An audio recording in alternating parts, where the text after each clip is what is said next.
And no, you're okay. We'll start the meeting at 6:33 p.m. May we have roll call, please?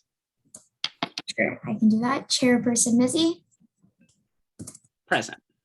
Thank you. Please do verbally speak. I'm using two computers.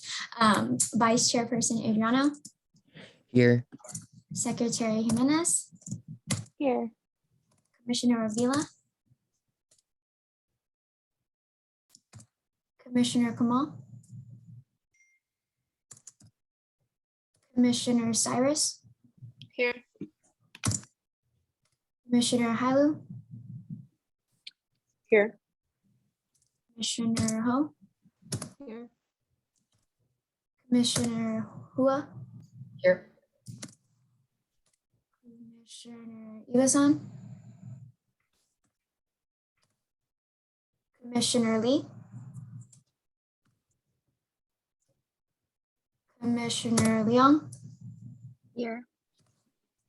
Commissioner Mariano. Here. Commissioner Giancarlo Ray. Here. Commissioner Monique Ray. Here. Commissioner, I'm going to say this wrong, Sui, Tsuei. Here. How do you pronounce that? And then, Like sway. okay, thank you. And Commissioner Yoshida. Here. Just to confirm, Tamiko, I did a little count. I think we have 13 present and I only have 4 absent is what I show. So we definitely have a quorum, just to confirm. I said that too quickly. I hadn't actually counted everybody, but You're okay, Sharon. okay. Thank you. And I think a few people came in as we were doing roll. But all right. Agenda item 3, agenda review. Does anyone have any additions, redactions, or questions? Sharon. I don't have a revision to the agenda, but I did want to take this opportunity. One of the reasons I'm here tonight, besides I enjoy you guys' meetings so much, is just to thank and acknowledge Ashley Crociani for all of her wonderful work with this commission. She just not only very professional, but just very passionate and has really, I'll let her speak for herself, but it's just been delightful working with Ashley. And I just wanted to acknowledge all the hard work she's done. For those of you who don't know, she's sort of passing the torch to Tamiko, who's been also working on the commission, but Tamiko's going to step forward in the running of the meeting. So I just want to acknowledge that and thank Ashley again. Thank you guys so much. I had such an amazing time watching us grow from a council to a commission. But yes, I will be down in housing going forward. So still in City Hall. So if you guys ever need anything, I will still be here always. If you need a reference, feel free to email me. Yeah, and I'll still be in touch. So if you guys ever need anything, let me know. And I'm excited to see what else is in store for you all. But thank you so much for letting me be a part of this. Thank you for everything, Ashley. You're amazing. And now I'm sad. Approval of minutes for the meeting of March 7th. Does anyone have any issues with the minutes? Okay. Is there a motion to approve the minutes? I make a motion to approve the minutes. And that was a first from Commissioner Ho. Is there a second? I second the motion. And a second from Commissioner Hailu. We don't need to vote on that, do we? I'm going to ask that every single meeting. Agenda item 5, public comments for items not on the agenda. I don't think there are any members of the public. If there are, raise your hand. I don't see any. Closing the public hearing. Okay, on to agenda item 6, childcare master plan update. And I will give the floor to Kathleen White. Thank you very much. Thank you. It's so nice to be here with all of you. If I could ask a favor of one of the commissioners to time check me and tell me when I have 5 minutes left, that would be very helpful. Thank you so much. I'm going to share screen. I'm going to go through a PowerPoint, which I've shortened. So, and then I hope that there are questions after. So thank you. So my name's Kathleen White, and I worked on the Child Care Master Plan, which is in draft number 6. Hopefully it will be the last draft. It should be finalized soon. We have some city leaders looking over it and some kind of last comments and edits. So the process is winding down. I'm going to go through the first slides pretty quickly. We can go back if you have questions. Maybe if you all could save your questions for the end. I'd like to really focus on 2 areas. One specifically has to do with workforce and what some of the recommendations were around increasing the numbers of youth that are working who are from South San Francisco. And I think it's relevant for your commission. And then just, I want to touch on a few other recommendations. So the Child Care Master Plan covers 10 years through 2030. That's my name. And I was basically hired to do the master plan. I can tell you more about my background later if we have time. I want to make sure we get through it. And so we decided to have a master plan because South San Francisco has been a leader in the provision of childcare in San Mateo County, both by having it in the general plan for many years and also assessing impact fees, which is one of only 2 cities in San Mateo County that do that. South City prides itself in being family friendly, and everyone from policymakers and elected officials and administrators are committed to making sure that the children of South San Francisco residents, employees, members of the South San Francisco Unified School District, the children that attend are well cared for and well educated. In the general plan, which was written in 1999, there were 3 childcare provisions. The new SHAPE SSF, which I'm sure you're quite aware of, is going to be rolling out soon in its final form. And there are a number of cross-referenced items related to the childcare master plan. So we did collaborate. And I believe that when they both roll out, what will be reflected are some joint goals and joint statements. So South City was the first city in San Mateo County to implement childcare impact fees back in 2001, meaning that all new development over a certain size is assessed a fee, which goes into a child care fund, and had general plan provisions in 1999, so also a first. The impact fees were just updated in 2020. I'm just showing you this so you can see kind of the cross-reference between the SHAPE SSF general plan and the child care master plan. So where the general plan says there's a goal around childcare or opportunities for recreation or after school hours, then I have a cross-reference to the child care master plan. So in theory, it's all coordinated. The sections of the master plan include a vision statement, an overview of the landscape, a provider survey, a parent survey, and we received, I'll tell you who responded, a whole chapter on workforce development, and I want to focus on that with all of you. COVID impacts on childcare, assessing needs, so what the gaps are in South City and what the needs are, both into the future and currently. Then lots of legislation and funding recommendations, and then how we make sure that this stays alive and keeps going. So the whole plan is 140 pages. There are over 100 recommendations. There's historical context and links to federal, state, and local resources, as well as opportunities and policies. And as I said, it covers the period 2020 to 2030. It focuses on childcare for infants, and that's an infant, to 12 years old. That is not a 12-year-old, but still an older child. So that's pretty much the age range of the focus. It does not go into teens or youth.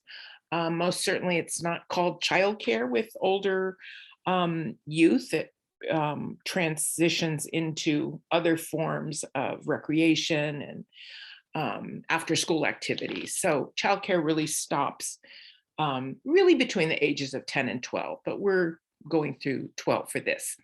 We did a parent survey, and I think the important thing to know for all of you is that we had 1,111 respondents.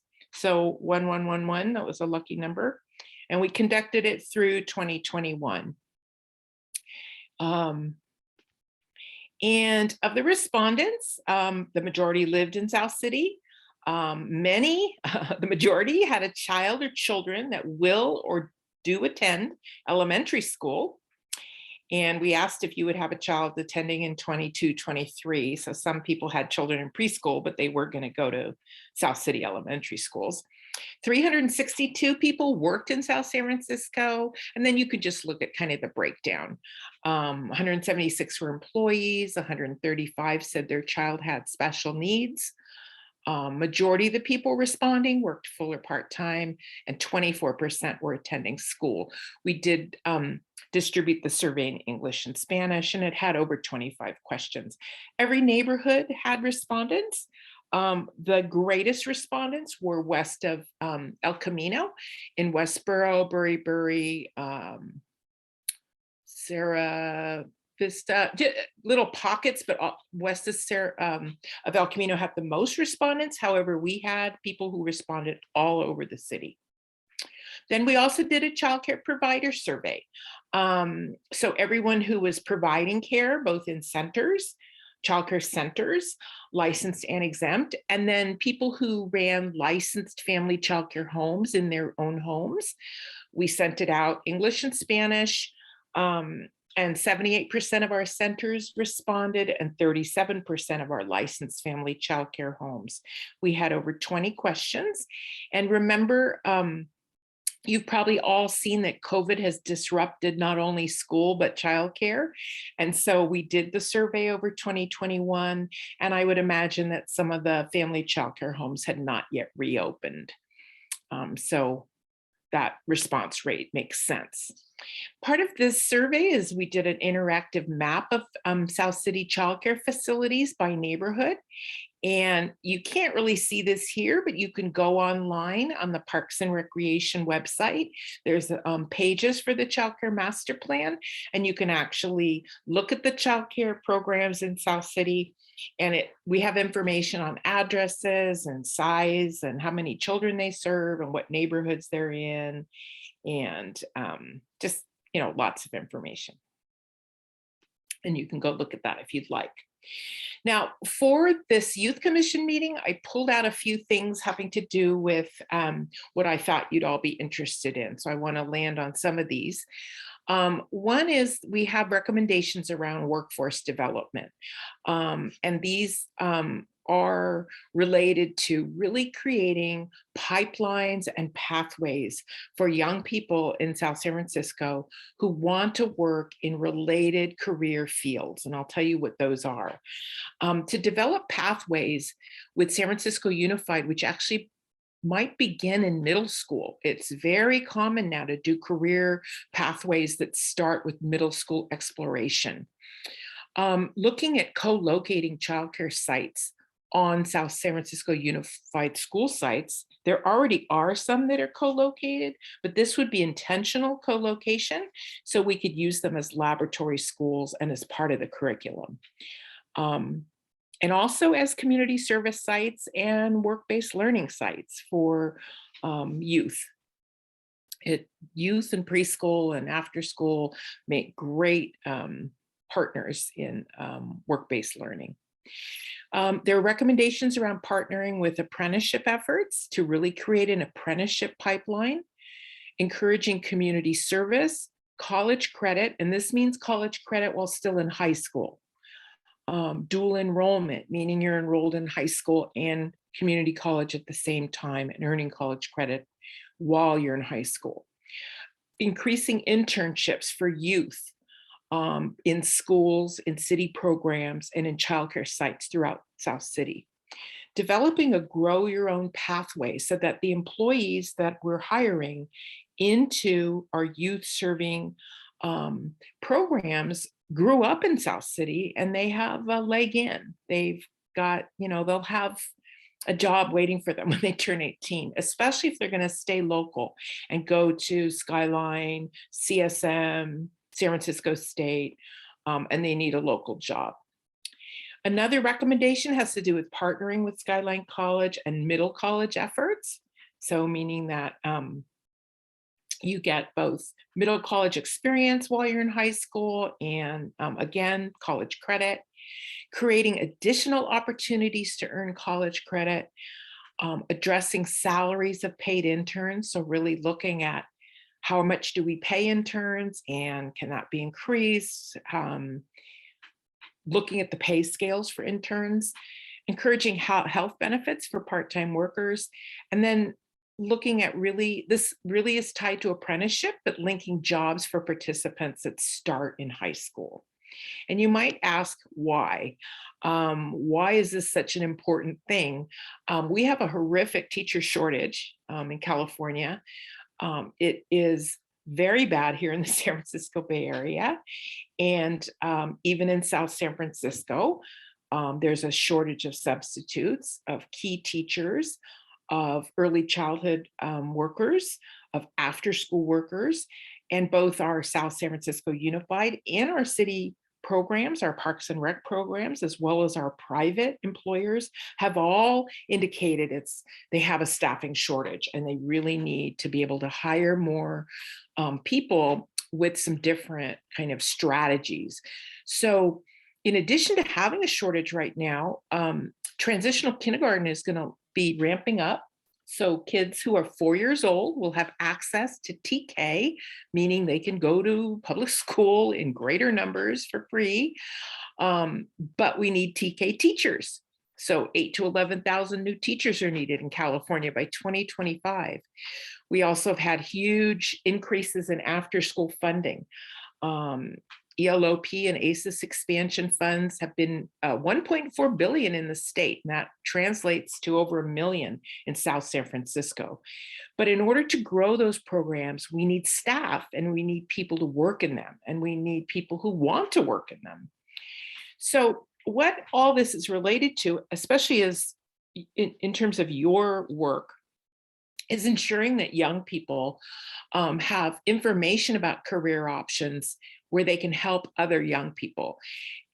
Social justice jobs have become very meaningful for many young people, and I'm not going to preach to all of you, you live this, but working with younger people is social justice in action.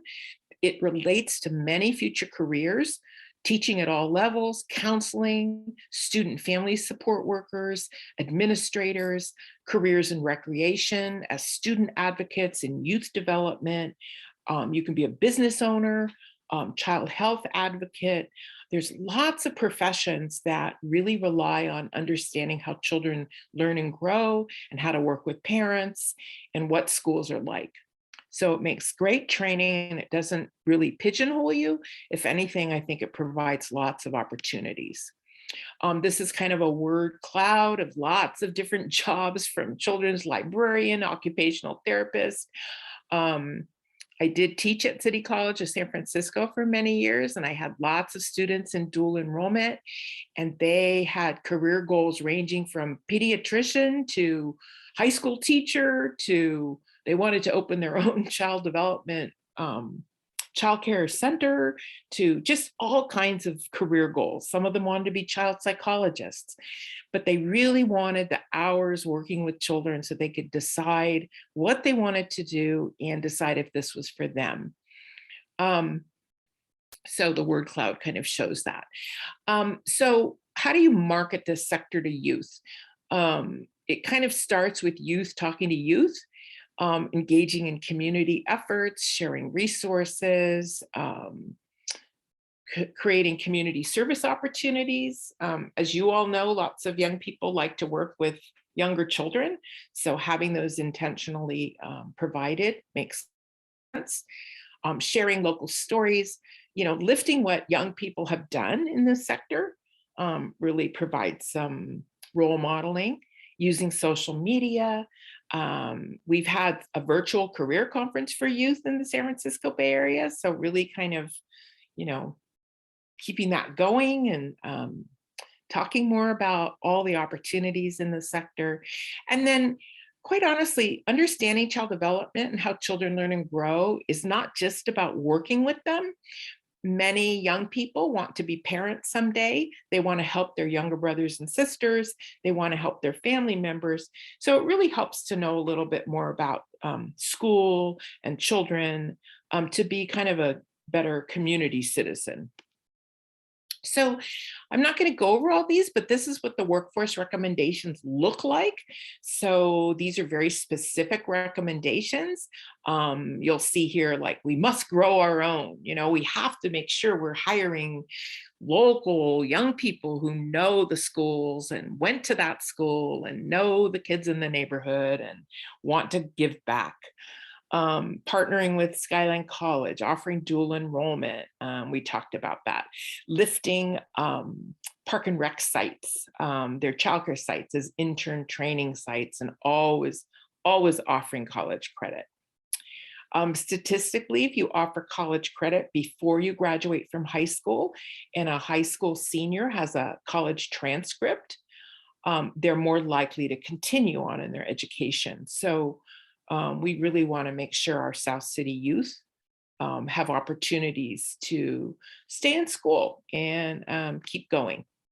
So some other recommendations, I think, one is to really look at economic development funds and workforce funds to create some of these pathways, and also to look at parents.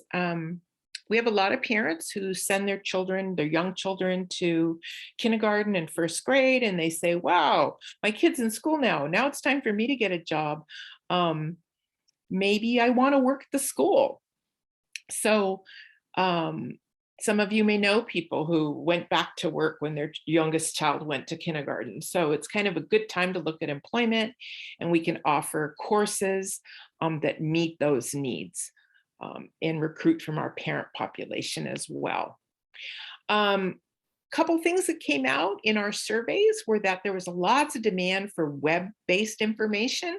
So this parents asked for more web information, providers asked for more website information for childcare, and one recommendation had to do with COVID resources, putting things on the website.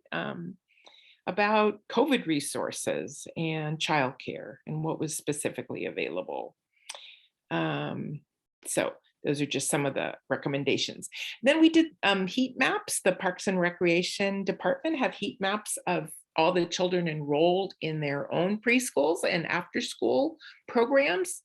And you can see throughout the neighborhoods where these are kind of, tell you where the big concentrations of children are.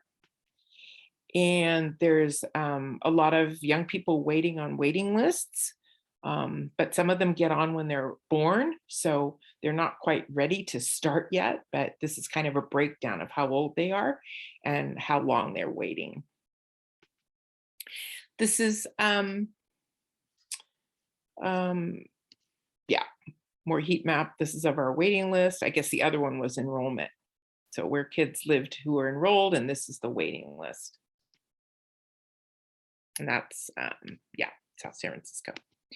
And then some other sample recommendations include making sure that transitional kindergarten, as it's rolled out, is a collaborative, community-based activity, that we have lots of representation, that it takes all the budget opportunities in mind. There's lots of funding coming out, but we have to kind of be careful and coordinate it. Oops, sorry. Touched something wrong. And then support the renewal of an MOU and joint powers agreement between South San Francisco Unified and the city of South San Francisco, so they can do some shared facilities programming and land use, and maybe even joint childcare offerings. Consider utilizing middle and high school classrooms for childcare, integrate childcare into the programmatic curriculum of the high school or middle school. One priority came out. There's a couple priorities that came out in terms of recommendations. One is that parents really felt that there wasn't enough after-school care at all of the elementary schools. And some of you may have firsthand knowledge of this. Either you have family members that are using care or on waiting lists. So it's really important that we have enough after-school care for young people so that when they get out of the first grade or second or third or fourth grade, they've got somewhere to go that's safe and supervised. And a good percentage is that 50% of all enrolled students in South City in elementary school should have access to childcare, both after school and in the summer. So that's half of all children should have access. And there's no one school right now in South City that has 50% of their children with access to after school care. So we can improve that number a little bit. Can I do a time check real quick? How many more minutes do I have?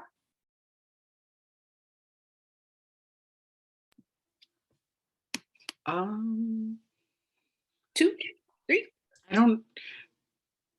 I don't think you really have a limit. Okay. Actually, or to Don't me, tell me that because don't tell me that because I'll go on and on. But I only have 3 more slides. Is that okay? okay, that's Okay. Okay. Yeah, I'm the wrong person to say I don't have a limit. You do have other business. They're also based on our parent survey and the heat maps and the maps of childcare. There's a shortage of childcare west of El Camino. So, and the city does own the building where the library is, and they're going to be vacating. And they had really looked at planning to meet some of those childcare needs at the, I don't want to call it the old library, but you know, it's still functioning, but when it gets vacant, and that would address some of those needs. So after school at every elementary school, preschool west of El Camino. There's also recommendations that preschool should be for younger children, maybe starting at 2 instead of 2.5. You can just see some of these other recommendations. I just pulled some out. There's hundreds of them, so you don't want to really look at too many. But then I also looked at all the spaces that we have in South City for childcare. And this is where, you know, you get the kind of the needs gaps of what we have and what's missing and what we could use more of. And this is from the SHAPE SSF general plan. Just it shows you the populations. And as commissioners, you probably all know that we're going to be booming. By 2030, the population's going to jump almost 20,000 people. By 2040, 107,000. And that has to do with really looking at things like jobs and housing and where these people are going to use childcare and what school their kids are going to go to. All those things have to be planned for.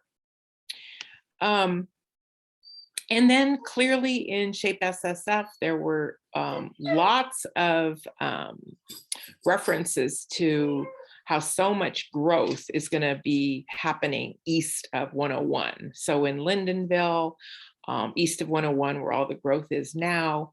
So making sure we have childcare, both centers, childcare shelves built out. So in 20 years, we have enough childcare for all those new employees, but also there's childcare in the new housing because we're going to have people living where they don't live right now.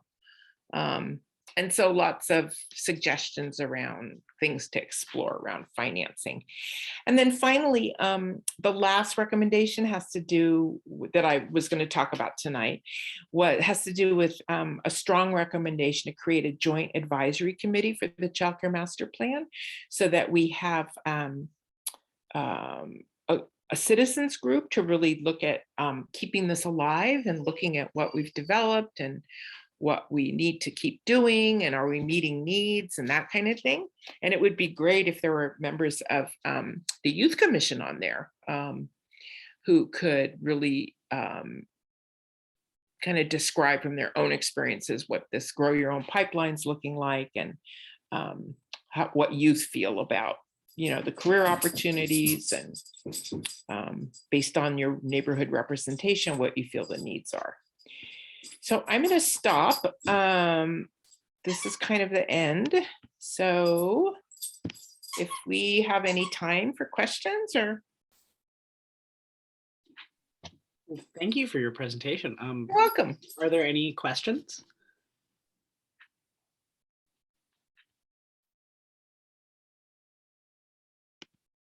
Oh, I see Vice Chair Adriano has their hand up. Oh, Dekai, you could go first if you want to. Oh, I didn't see. No, you're all good, Aaron. Go ahead.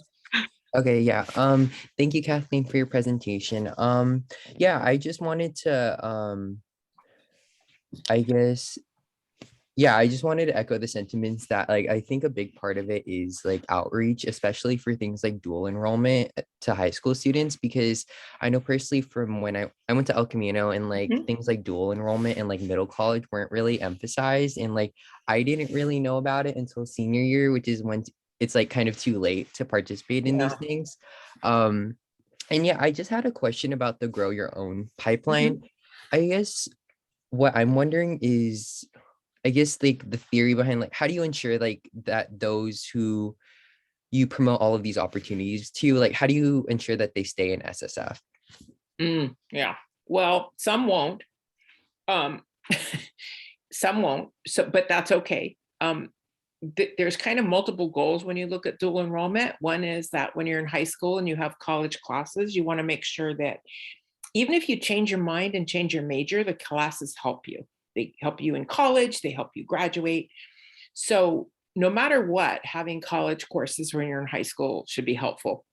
So, but I do think we can target young people who really either aren't sure they're going to college or are pretty clear they're going to stay local for a lot of reasons. Or, we've also got big summer programs here in South City. So it would make sense even if you go away to school, you could come back and work in the summer in one of the pipeline pathways. So I think there's lots of opportunities, and you're right. If you start promoting dual enrollment as a senior, it's too late, because seniors aren't really, well, they're not thinking that it's too late. The best time to promote it is sophomore year. And then when you're a rising sophomore going into your junior year, you're like, yeah, I'll take a college course. College courses count as AP classes too. I mean, the grade counts double. So, and they look really good on college applications. So I think it's just talking to sophomores that these are opportunities. And when you're looking at a grow your own, ideally they'll come with jobs and internships that could lead to jobs when you turn 18. So I think I answered your question, but it does work in other communities. There's no reason why it wouldn't work at El Camino, at South City, and even at Baden.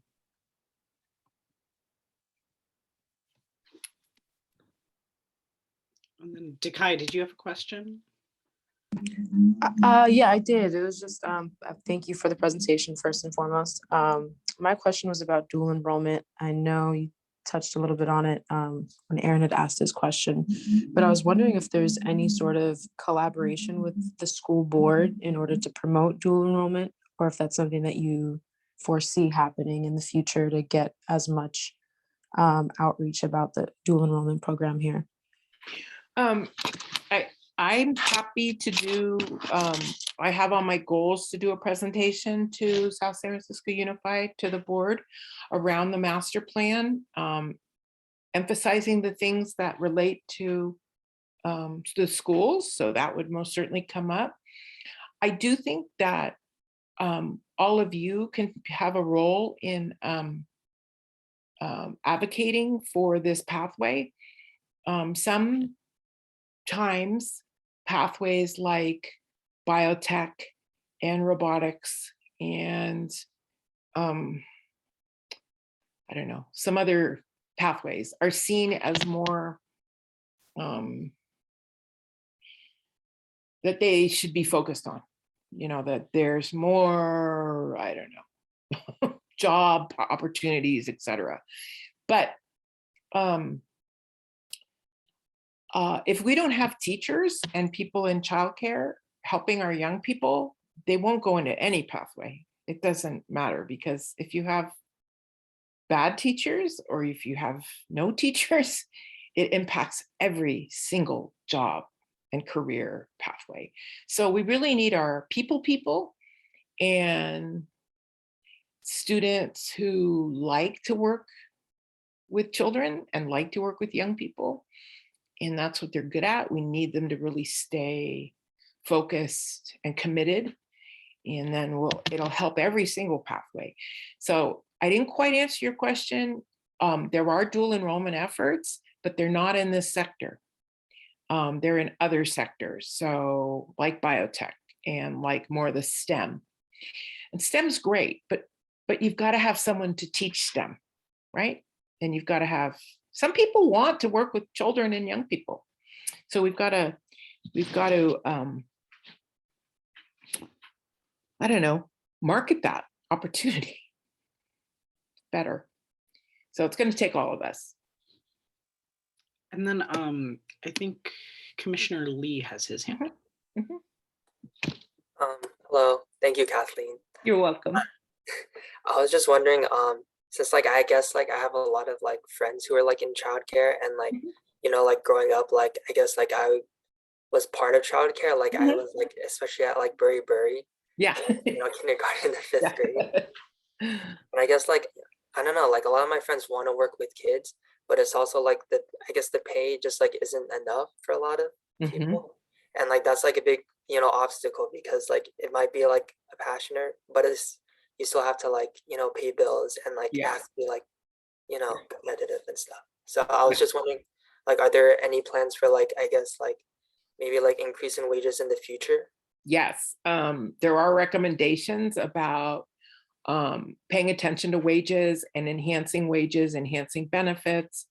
I agree. I mean, I was a teacher my whole life. I agree teachers should be paid more, but there's also other payoffs around benefit packages and retirement, and absolutely we need better salaries.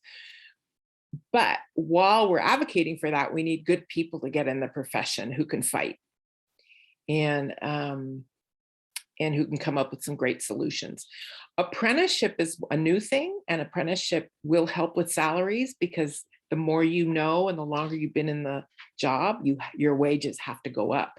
And that's kind of, you know, apprenticeship's been used in a lot of, I guess, traditional union jobs, and it's been very effective in increasing salaries. So we're really trying to use some of those strategies to lift wages.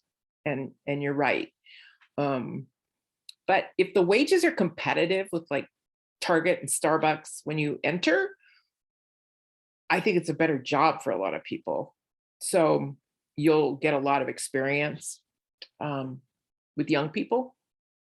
So we need competitive entry-level jobs, and then we also have to worry about careers and making sure they're compensated.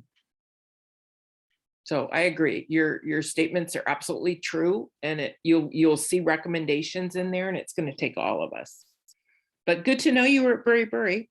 I bet a lot of you were engaged in either childcare or after-school care. So you all have the best knowledge. And also the summer camps and Yeah. Yeah. So you know what you liked, you know what you could do better, you know what you could bring, and that's so important. Well, I have another question, if that's okay.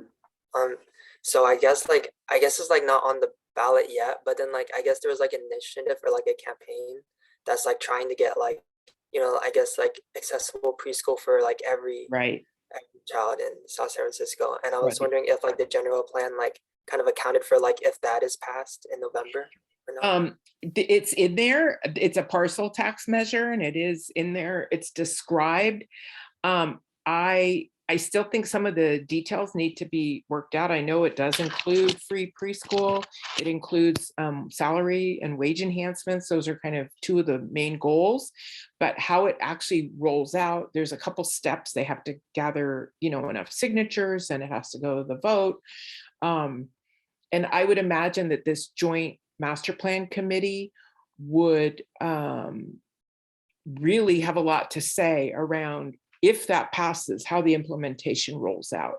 Because while there's some amazing things in it, we also want to make sure that childcare for children of all ages is, considered. It's not just a preschool thing. It's for infants and after school care. And so there's a lot of details to work out, but you're right.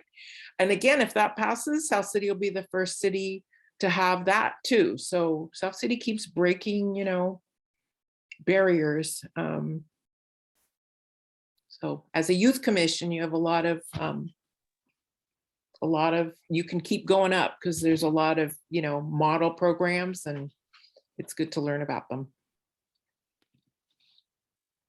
And then Commissioner Hua asked, are there any programs / partnerships with childcare facilities for families looking for affordable childcare?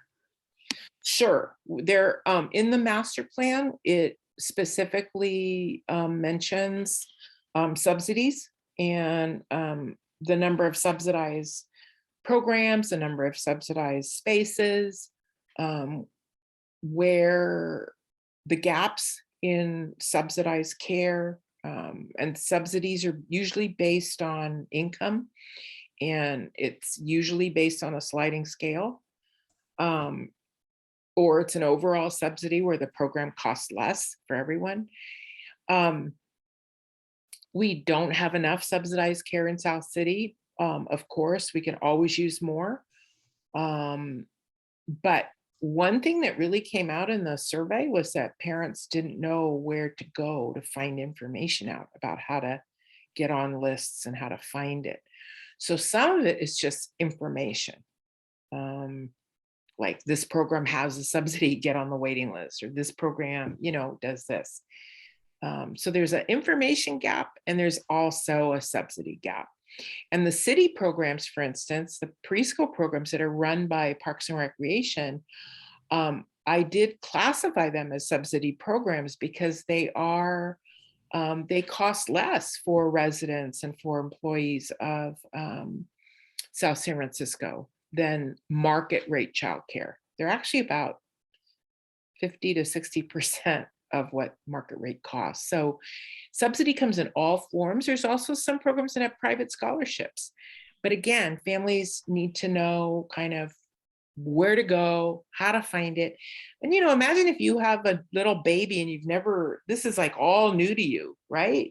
It's like, oh, it's overwhelming. I mean, how do I, it's like learning a whole new language. So we have to help parents. Oh, Commissioner Lee, do you have another question? Yeah, sorry for so many questions, but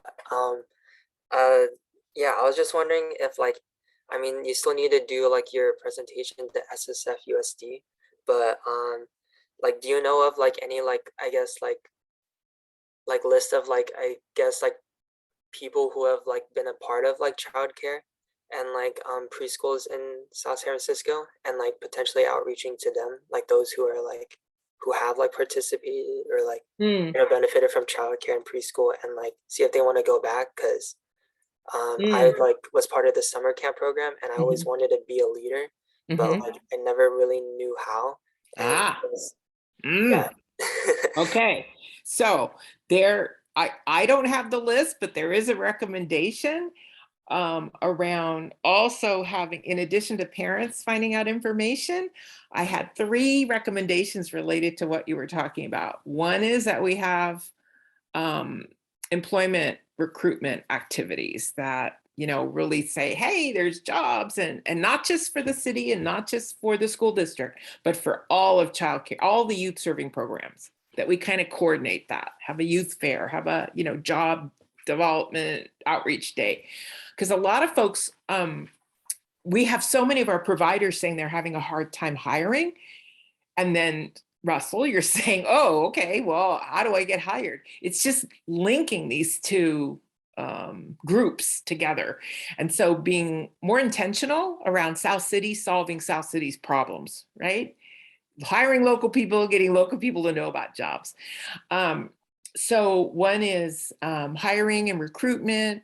One is locating like the dual enrollment pathway courses with the high schools. So you kind of know like, okay, I'm doing this and then it'll lead to this job.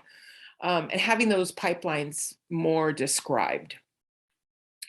Some of that's going to take working with the school district and especially the high schools and even the middle schools. So we have recommendations, and you know, if any of you have any passion around this, get involved. You're already involved. You're youth commissioners, but get more involved, especially in this. All right. Are there any final questions for Kathleen? Going once, twice, thrice. Okay. Thank you so much, Kathleen. That was very welcome. interesting. I learned so much, and I'm hopefully they implement all your recommendations. Thank you. And I just want to say my hat's off to all of you for, you know, on a weeknight, taking your time for public service. So it just shows that we're in great hands, and South City's got, you know, with a great youth commission, you can do anything. So keep up your good hard work. Thank you. We appreciate that. All so impressive. I'm just so impressed. Thank you. Thank you. All right, on to agenda item 7, the presentation from Peninsula Clean Energy. And I will give the floor to Vanessa. Great, thank you so much. I will now pull up the presentation. But first wanted to thank you all for inviting me here. I'm super excited to be able to share a topic that I'm passionate about, clean energy and climate. And as we're getting started, I'd like to invite all of you to share in the chat something related to clean energy or climate that you're curious about, or maybe something that you hope to learn this evening. And so I'm really happy to just hear from all of you and answer your questions, as well as share, if it's of interest, you know, things relating to my climate career and what colleges I went to and those types of things. So again, really happy to be here today and appreciate your time.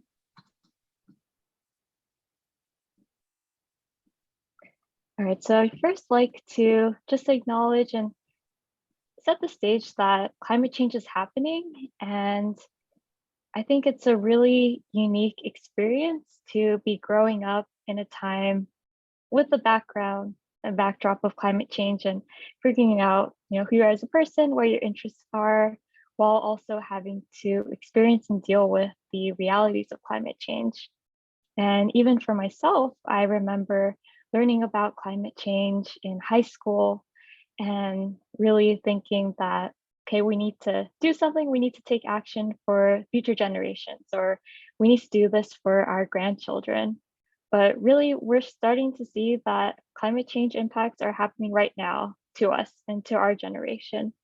And so just wanted to acknowledge that this is a reality that many of us are facing.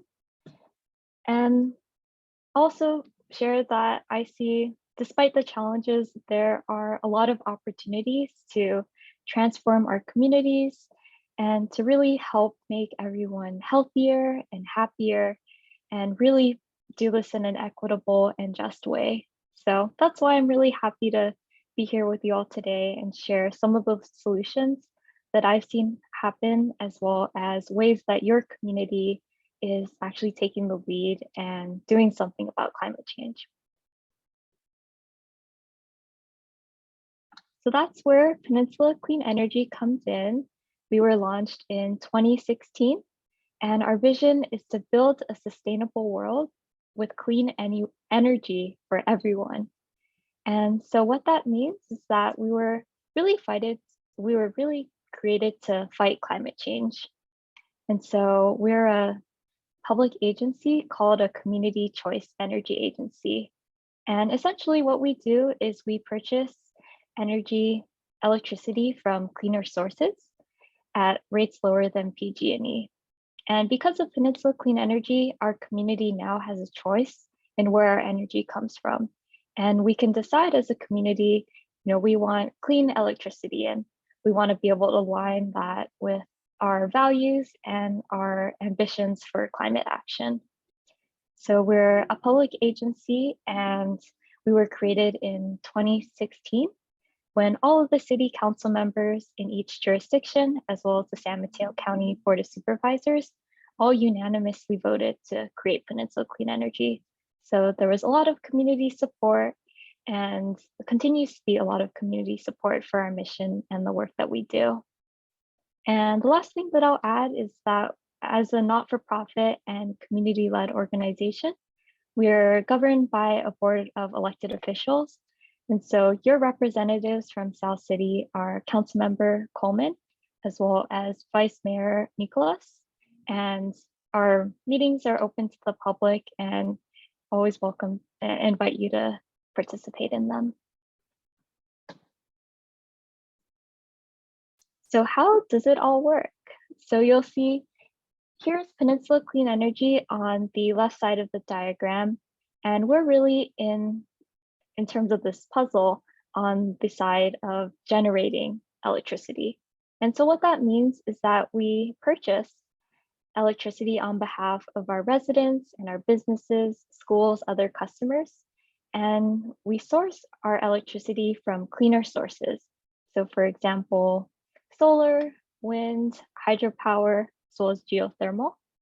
And we're also able to do that at a 5% discount compared to what our customers would have paid PG&E.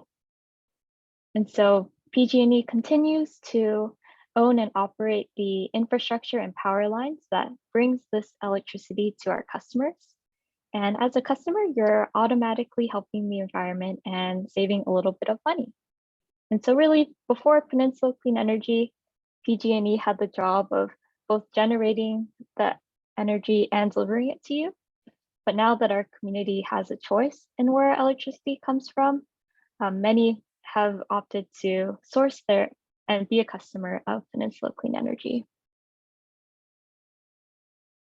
And so talked a little bit about how Peninsula Clean Energy provides our customers with clean energy at lower rates. And that usually comes out to just a few dollars extra a month for our customers. But when you combine it and look across all of our customers in the community, they've saved around $90 million since we were launched in 2016. And then on the other hand, when we talked about our mission really being around fighting climate change, you'll see that our community has contributed to a 96% reduction in greenhouse gas emissions from electricity. So really substantial, really great work. And you'll see that if you look into different climate action plans for each jurisdiction, you'll likely see how the emissions are estimated to drop just because our customers and community are receiving cleaner electricity now. And so while we do have this really clean source of electricity, we still use fossil fuels that pollute the environment in a lot of different ways in our lives. So for example, could be powering our cars with oil or powering our appliances with methane gas, also known as natural gas, in our homes to power our appliances. And so now that we do have this really clean source of electricity, it's almost 100% carbon free. So that means there are very little greenhouse gas emissions associated with the electricity that our customers receive. So now that we have this really clean power source, we're working with our community to use this clean electricity in all places of their life. And to zoom in just a little bit more, this over here is a chart of estimated greenhouse gas emissions by different sectors for San Mateo County. And you'll see the dark blue on the left of this chart attributes almost 50% of our community-wide emissions to transportation. So burning fossil fuels to power our cars and other vehicles. And then you'll see in the yellow, we have almost 30% of greenhouse gas emissions actually coming from burning methane gas in our buildings. So for example, using methane gas appliances to heat our homes or heat our water, cook our food, those types of things. And so you'll see that, at least for Peninsula Clean Energy, we really see an opportunity to help drive down the emissions for transportation and buildings by using clean electricity rather than fossil fuels that contribute to climate change. And the way that we do that is that we have a lot of different programs to support our community. On the transportation side, we have rebates and incentives for electric vehicles as well as EV charging infrastructure. We're also preparing to launch a new program that offers rebates for electric bicycles for income qualified customers. Moving on and thinking about the home, we have a program that helps homeowners install solar panels on their homes so they can actually generate clean electricity at home, and then a battery component to store that energy and to be able to use it and be more resilient, for example, in the case of a power outage. And then our other program, one fact that I didn't know is that electric water heating uses a lot of a majority of the natural gas or methane combusted in your home. So we have a program to help our customers switch out their old gas-powered water heaters with electric water heaters that are more efficient and don't run on fossil fuels. And then finally, the last program that I'd like to highlight is an income qualified home upgrade program. And what that does is it provides no cost energy efficiency as well as appliance upgrades for our residents. And then finally, I'd like to highlight some of our strong partnerships with schools. Some of these opportunities might be of interest to you all.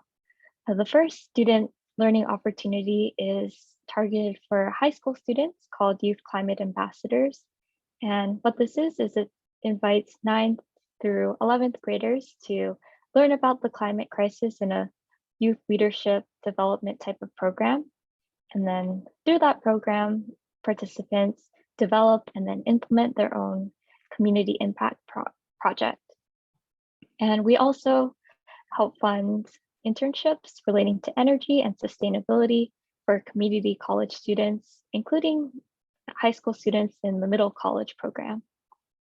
And then on the other side, our partnerships also support teachers with developing and infusing their curriculum with sustainability and energy so that can really start educating all people about the importance of energy and the environment and what can be done.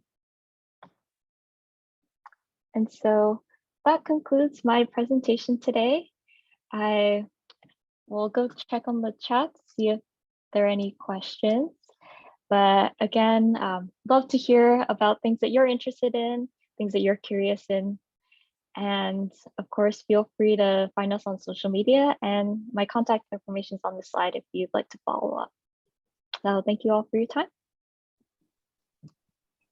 Thank you so much for your presentation. Are there any questions? I can't see the, okay. Oh, Vice Chair Adriano has their hand up.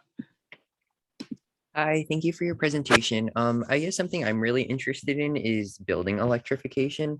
So, and I was just wondering, I guess what steps is like Peninsula Clean Energy like taking to promote building electrification in cities throughout San Mateo County? Yeah. Yeah, thanks so much for that question. It's a great question. So I'll say there are lots of different approaches and ways that Peninsula Clean Energy has been partnering with cities on building electrification. The first one is more geared towards residents. So we have, for example, our water heater upgrade or water heater rebate as well as home upgrade program that directly supports residents with making the switch from fossil fuel appliances to ones that use clean electricity in their home. We also do offer and partner with commercial properties and businesses and offer free technical assistance to help them develop their buildings and infrastructure to include, for example, charging for EVs, as well as using clean and efficient appliances in their actual buildings. And then I'll say one of the most impactful things is that Peninsula Clean Energy has been partnering with a lot of different jurisdictions in the county to support and pass REACH codes.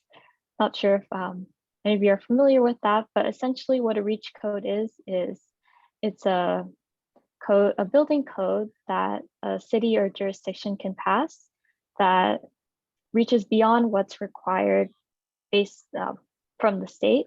And so you do that to really encourage building standards that are higher in health as well as for sustainability. And so I'm not too sure. I would guess based on just the number of jurisdictions that have passed REACH codes that South San Francisco has either passed one or considered it, but many jurisdictions have actually built into their local code that all new buildings will, pretty much only use electricity, and some have banned gas, and moving forward, we're looking at how to incentivize and encourage electrification of existing buildings.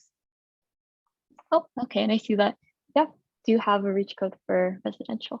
Great. Commissioner Lee has his hand up now. Hello, thank you for the presentation. I was just wondering if because California has I guess a cap and trade system for emissions. And I was just wondering if Peninsula Clean Energy participates or how they participate in the system, if at all. Yeah, that's a really great question.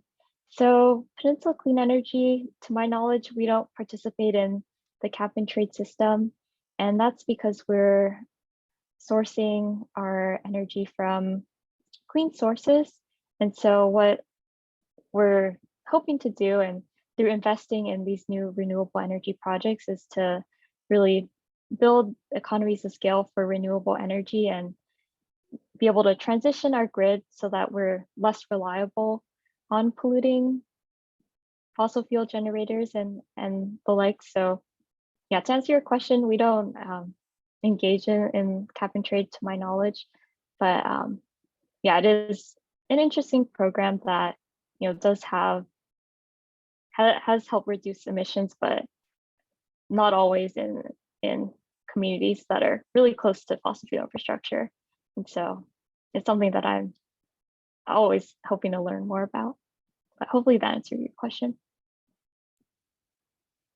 I have a few questions, actually. Mm-hmm. Does the closure of the Diablo Canyon nuclear plant affect how PCE sources its energy at all?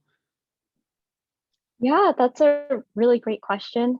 It's something that, so yeah, we'll be, there's a planned closure of a big nuclear plant that sources a lot of carbon-free electricity for the grid. And so Peninsula Clean Energy is we're not procuring from that power plant or nuclear in general.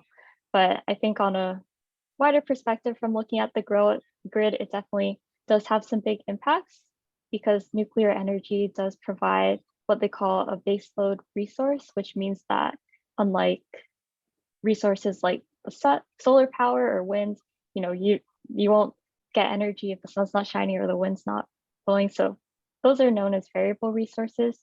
And so nuclear power plants are kind of similar to gas power plants and coal power plants in that you can pretty much run them whenever you want, as long as you have the fuel source. And so because we won't have nuclear as that source of, what they call firm resource, which means they can run, whenever you have the energy, the materials to run it. As a whole, our grid will have to be able to replace that with other carbon-free resources that act in the same way. And so what we've done is that we've signed agreements to procure energy from things like geothermal. And so those, as well as battery storage, so that we can, at least for our customers, continue to provide clean energy throughout all hours of the day. And that's actually one of our goals. Thank you. And then before I ask my other question, I see Commissioner Hua asked, how difficult / easy has it been for Peninsula Clean Energy to convince residents to change their environmental practices, such as the example of electric bicycles and electric water heaters, etc.? Yeah, that's a really great question. Thank you. And so, yeah, as you alluded to, Peninsula Clean Energy does have a lot of different programs like the ones on this page that are really there to try and make the transition easier and more accessible for our residents. I'll say that there are a number of different challenges and barriers that are kind of, I guess, baked into how we do things today. So for examples, we're heard that replacing a water heater can be really difficult. And so you really have to be dedicated and committed to switching out your gas water heater because, for example, if you go with your regular contractor, they might not know how to use this new technology, or they might just recommend what you had before if it was a gas water heater. And so I'll say there are a lot of challenges in making these adoptions, like for electric vehicles. There has been for a while the perception that, electric vehicles, the range isn't that good, or there's a lack of charging infrastructure. And so Peninsula Clean Energy has tried to combat that by funding and providing incentives to install more EV chargers, as well as just providing rebates to make electric vehicles, which can be pricey and more expensive upfront, a little bit more accessible. So yeah, hopefully that answers your question. We do have a lot of programs to support, but there are also challenges and barriers that I think we also need to address to make these types of technologies accessible and easy for people to adopt. Oh, and then I see Commissioner Lee's hand is back up again. I was just thinking about we're just wondering, like, what is your opinion on, like, I guess, because like electric cars still, like, there's still like pollution in like the manufacturing of it, and like the sourcing of materials isn't always, like, I guess, the greatest, and just like it's still like, cars on the road too, which is like, I guess, its own like battle. Like, what is your opinion on like that, and like does it like differ, or is like from like Peninsula Clean Energy, or is it the same? So Yeah, that's a really good question. I'll maybe just speak for myself personally, and that I totally agree with you. And I'm glad that you raised that. There are a lot of questions and things that the clean energy space needs to consider and do right, so that we don't just replicate some of the injustices and other bad things from fossil fuels. And so you'd mentioned that the manufacturing process that requires a lot of critical minerals that does have potentially questionable mining practices and labor practices. And so I think you're totally hitting the nail on the head in terms of we need to consider the impacts of these technologies from not only when we're using it, but the entire supply chain. And so I'll say that a lot of our programs do focus on EVs because that's just a technology that is available, and it seems like we're hoping to make that assist that transition to EVs for people who need cars for work or their ordinary lives. But we've seen so much excitement and enthusiasm for our e-bike program. And so I think that really speaks to just our community wanting alternatives to cars for getting around. And I definitely support, I don't like driving, so I definitely support a holistic view for how we transition our transportation off of fossil fuels. Speaking of e-bikes, my question actually was about the e-bike rebate program, because I know when PCE first launched it, it like, because like they had it and it was like, oh, this is going to last us 3 years, but then it like expended itself like almost instantly. But when is PCE going to bring that back? Because I just got an e-bike and I love it, and I'm like trying to tell everyone to get an e-bike. Oh, that's so awesome. Yeah, I love that. So yeah, as you mentioned, Peninsula Clean Energy did have an e-bike program last year, and I think it sold out in just a matter of days. And so we're looking to, don't have any firm dates for you yet, but we're looking to start promoting it and launching it in the spring. So I would think maybe this month or next month, but we don't have any dates finalized. But in order to be up to date for that and encourage you all to, you can follow us on social media or our newsletter to get updates on that program. Thank you. All right, are there any other questions? I see Vice Chair Adriano and Commissioner Lee's hands are still up. I don't know if like you have Oh, another. sorry, I just forgot to put my hand down. Thank you. Oh, you're okay. Are there any other questions? Okay. I don't think there are, but thank you so much, Vanessa. That was a really great presentation. I think we all learned a lot. Yeah, I'll put my email in the chat if you all have any additional questions, but wanted to thank you all for your time and your service and just your really thoughtful question and engagement with me today. Thank you. Have a nice night. All right, on to agenda item 8. That's an 8. The South San Francisco Bicycle and Pedestrian Advisory Committee.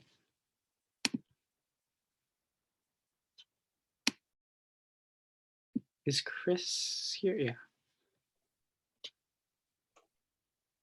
Sorry, technical difficulties. I should know this by now. Good evening, Youth Commission. My name is Chris Espiritu. I am the Senior Transportation Planner for the Planning Division and the city. So here to kind of just, sorry, we don't have like balloon animals and fancy presentations like the other two, so we'll try to make it quick. But we're here to present to you on what BPAC does, our Bicycle and Pedestrian Advisory Committee. So I am the secretary for BPAC, so I'd like Tamiko and Ashley. I'm the one who hosts the proceedings, records the meeting minutes and things like that. And tonight I'm joined by Adina Friedman. She's our honorary transportation planner, but our principal planner with the planning division, and actually a BPAC committee member, Natalie Gore. So if you have a moment to say hello to the Youth Commission. Hello, everyone. I'm Natalie Gore. I've been on the committee since about 2016, I would say. And I am enjoying sitting in on your meeting, and I hope you guys can come to ours sometime. We actually have one on Wednesday, this Wednesday, at 6. Yes, 6 o'clock. Yeah. Yeah. Adina. Hi, thanks, Chris. Thank you for the Youth Commission for having us. My name is Adina Friedman. I'm a principal planner with the Planning Division. Work on mostly development projects. And this is my first Youth Commission meeting that I've attended. So I'm really happy to be here. And I do hope to see you attend our BPAC meetings if you're interested. And also our Planning Commission meetings too. I think it would be really great to have some members of the Youth Commission attend and provide comment on some development projects that are coming through the pipeline as well. And then so to kind of break it down, what BPAC does is that it is an advisory committee that's more focused obviously on bicycle and pedestrian projects.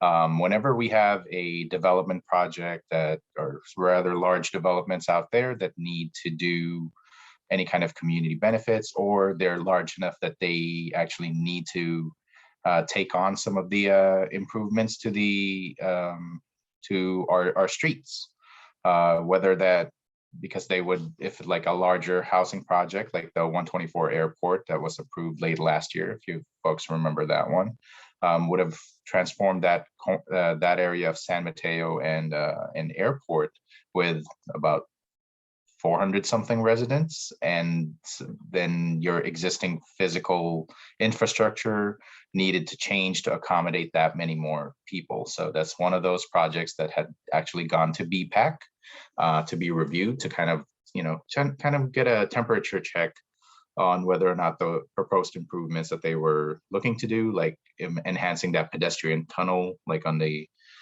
near the downtown, was going to work, or to kind of walk through the pedestrian improvements that they were going to would just remove those the slip lanes for the vehicles coming, you know, going into the freeway. So it would have made for safer crossings across San Mateo Airport and back into the downtown. We also review projects more frequently on when there are projects by the city, led by the city, that needs review for permits with like BCDC, in the Coastal Commission. So that's things that BPAC needs to have a recommendation to for those projects to proceed. But what I wanted to share tonight was actually, and sorry, Natalie, the Youth Commission gets this announcement first. We have BPAC for the better part of the last few years has been working on an update to our bicycle and pedestrian master plans. And I'm here to announce that we are live. So if you go to activesouthcity.com, you will see the most recent version of the plan. And we will be taking comments in our next BPAC meeting. If any of you wants to look at that mighty, you know, substantial document in the next 2 days and give us comments on Wednesday, we'd love to have you. But otherwise, take a look at it. We will. It's out in the open for about another, you know, a month or so, and we will close comments at the May BPAC meeting. So yeah, like I could try to share and show you some of the things we were cooking up in that plan, but let me see. Tamiko, can I share? Yes. Post to disable participant sharing. So How about now? oh, let me try. There we go. So actually, yeah, let me do that. Let me actually start from, can y'all see that? Oh man, did it do it again where it stopped working? I can see. Okay. Active South City, the cover of the plan, something we were able to get done in March of 2022. That's why I'm really happy right now. And ask Adina, I'm never happy. So He's very happy. I'm happy he's happy.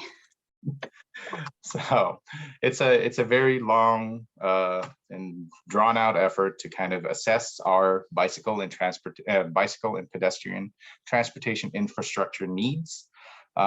This is supposed to show you a map of our existing bikeways in South City. There are, you know, certain mixes of class 1 shared use paths, like our Centennial Trail, which you have like full protection. There are no vehicles coming down that facility. You are safe there all the way from one end to the other. And then there are the bike lanes, class 2 bike lanes that we see that are delineated onto the street, but otherwise you still have your own space. And same thing with class 2B buffered bike lanes, where you have some sort of protection, either painted buffers where you have like extra space, or you'll see those in other cities where we have like soft hit posts planted on the ground to kind of delineate the bicycle lane. And then we have the bicycle routes, which is just signage and sometimes the shared roadway markings that you'll see, where bikes also operate in mix with vehicles. Personally, not a very big fan of that. And there are the things that we want, which is class 4 separated bikeways, which just have their own protection and their own, yeah, no, it's just completely separated from other vehicles operating on the street. So as you see, we have a mix of those types of facilities all up and down, all across the city. And what I'm actually going to show you is that one of the things that the plan looks at are, where are these things, like, do we have missing sidewalks? And we have a ton of missing sidewalks. This is something that has come up recently, like especially if we want to try to connect, neighborhoods to. So there are missing connections in between those neighborhoods from east side to west side and back, including major facilities like Tunapero Serra, for example, and Westboro.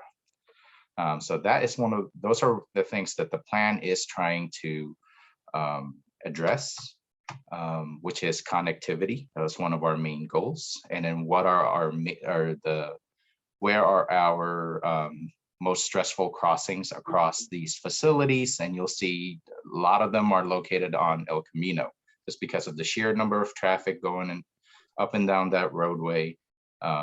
Same thing with close to Oyster Point. So and it's basically identifying the barriers that prevent you from accessing one end of the city to the other. Let's see, other slides that we want to look at. We also, as part of this, we also measured level of traffic stress, which is, basically, I don't know how many of the youth commission rides their bike regularly. I know Ethan does, but if a lot of you are going to admit that you drive mostly, it's because you've never had the option to go by bike or to just walk a long ways, because there hasn't been enough of this infrastructure for you to, other than driving. And you'll see here, level, like what we were able to measure was the level of traffic stress meant that if you were on a bike, you literally had to be a fearless adult to use a bike in this city, which is not conducive to anybody else, any younger folks to develop that habit of using a bicycle to get somewhere. Let's see. So one of the other things that we wanted to address was safety. So part of this, and this is all in conjunction with Shape SSF and the mobility plans, and what we're trying to plan for in the future is that we wanted to identify where are those locations where there has been collisions, identify anywhere where there has been, I'll be specific, collisions where there's either a pedestrian or a bicyclist that was hit by a vehicle. And then sometimes that result in a pedestrian fatality. So you can see there's a lot of that happening in the downtown, along Airport Boulevard, where we have the most amount of vehicles, especially Oyster Point was one of those areas, because just the sheer number of traffic or sheer number of vehicles traveling there, and unsafe speeds in operating on those facilities. Let's see. So with that, this is something that we work with our transportation consultants in Shape SSF and working on the mobility chapter, is that to establish a high injury network. So a high injury network, I'm sure a lot of you know, is just where there is a concentration of incidents that lead to either injury or fatality. And then, so you can see as a result of that study, looking at any mapping from 2015 to 2019, these are the streets in our cities that have been the most unsafe. It also identifies specific streets where we can actually make the most out of making those streets complete streets, which can accommodate vehicles, but also provide the maximum amount of safety for bicycles and pedestrians and anyone in like a mobility device, for example. Next one I wanted to share. Oh yeah, so same thing. Like out of all of the data collection that has happened, we figured out where, like one of the things to do when you're trying to address the gaps in your bicycle system is to figure out where is it that it's easy to bike, right? And then so everywhere that's green here is an area of the city or a street that's easy to bike. And so it lends, you'll see that they are literally just going around a park or the Centennial Way. So that does nothing for us, right? So, you know, it doesn't connect, like one of those things that we wanted to make sure we figure out, connectivity, meaning that our bicycle system, our bicycle infrastructure, and our network needs to connect to those points of interest or destinations, meaning transit stations, schools, parks, libraries, anything else, recreation centers, things of those sort. And so, like, seeing where it is easy to bike kind of shows you need more connections to between these places, or brand new connections, safe connections to these places. Let's see. So you saw, so this is actually one of the cruxes of our plan, is that our recommended bikeways. You saw where it was easy to bike. The way to do that, the vision of this is to make sure we have a complete network of bikes, bicycle facilities that either, you know, there are distinct bicycle boulevards where you know that's where bikes can go and they can go safely, even if you know, like mostly like low vehicle volume streets. So that's where you can have bikes that have less, you know, distinct protections, like class 1 or class 2 bike lanes, or outright when in areas where there are a heavy amount of volumes, like in our arterials or collector streets that feed directly into the freeway, that those have protected bike lanes. So that is the goal of this plan. And so you can see we have more connections to the places we need to go. And so you can see, I can see Ethan nodding, so I'm not losing any of you, so hopefully. And then let's see, slide 58. At the same vein as the bicycle facilities that we need to improve connectivity, there are a lot of things we can do at intersections, at certain streets, where we can do pedestrian improvements, meaning improve the curb ramps, actually put in, we can do things like daylighting, where we take out that parking spot and make it in a red zone, so you can actually see someone at the corner when they're trying to cross, or put in, or the more expensive stuff, like actually put in bulb outs, which is like pedestrian refuge, and it punches out the sidewalk further, and then reduces the crossing distance between one end of the street to the other. So we have a whole ton of like pedestrian improvements and locations that we will be able, so that we have identified in some, and especially in those high injury network locations, those are things that we will eventually, or not eventually, we will prioritize. Let's see, last two is, so again, with the implementation of this vision, we have a lot more proposed low stress bikeways, where it can connect you from, you know, somewhere in Westbrook all the way down to the Caltrain station in downtown. So that is, you know, the ultimate goal is to be able to build a network that accomplishes all of our goals, and creates this network of low stress bikeways, where it can promote you know, like a sustained growth of bicycle and pedestrian users, and sustain that, because like I think it was mentioned earlier, our SHAPE SSF is planning for a lot of growth in the city. So we have a lot more people coming, and we don't necessarily want them all to be driving. So last one was there. We have to narrow it somehow. So focusing on those high injury corridors, and anywhere where we can improve an existing facility, that's what we've identified as our priority recommendations, areas that we can focus on and add, you know, even the act of adding a bicycle boulevard, which is like a dedicated segment of streets that we say, hey, people who live here, the bikes belong here, you know, so please drive a lot safer, you know, things like that actually will improve operations for bicycles and even, and of course, pedestrians.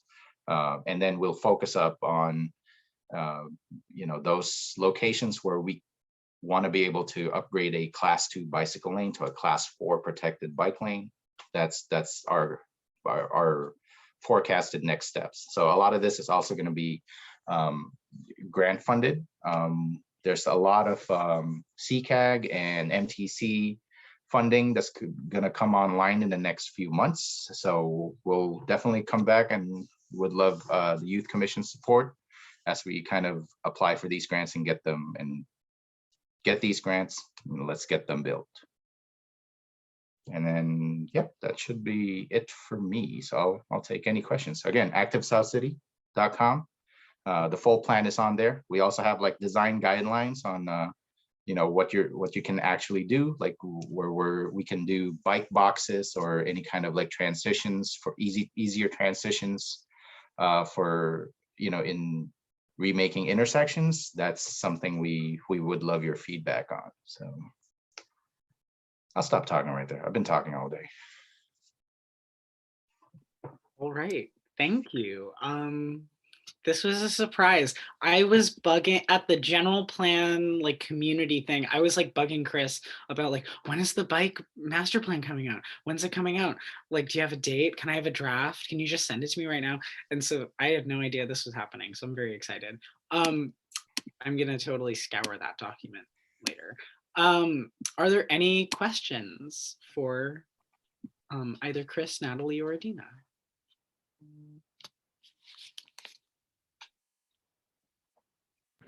Oh, I was just wondering, where can we find information about joining the Wednesday's meeting? Oh, that is a good, could we send it through Tamiko to send out to the commission? Yes, all right, we'll forward it to Tamiko. Tamiko will forward it to you. But yeah, no, please, we'll love to have you. And I have a question. Oh, yes, sorry. please. Yeah. But so like a lot of like bike riders, especially like youth, like they don't really ride on the streets, right? They ride on the sidewalk. And it's not only because like it's like for safety reasons, but it's also like, like, I mean, like not everybody has like, a bike that like is like, I don't know how to describe it, but like those like, those steel frame bikes, right? Like there's like a variety of bikes that like aren't necessarily meant for like the streets and everything. But I don't know, like how do you, like what is the master plan like, I guess, have for like, or like consider for them, I guess. Yeah. No, Like, I get you. The thing is, like, you have a segment of folks that ride on the sidewalk because they don't have a bike lane to ride on. So, like the Active South City Bike and Ped Master Plan, it's not ours, it's all of ours, right? So it accounts for, all types of mobility devices and things like that. Like, so even the scooters of the world, if they can operate based on the California Vehicle Code, they're allowed to operate on bike lanes. So we welcome all of those. I think it's more, there hasn't been any pressure to force, casual riders, like bicycle riders, off the sidewalk because there's not that many of them, and there's not enough facilities for them to ride on the street. So that, I think that's more the intent of the plan, is that like, if like you'd get them off the sidewalk if there was an actual bike lane that's safe to ride on. And I think that I'd like to be optimistic, and that'll solve the problem.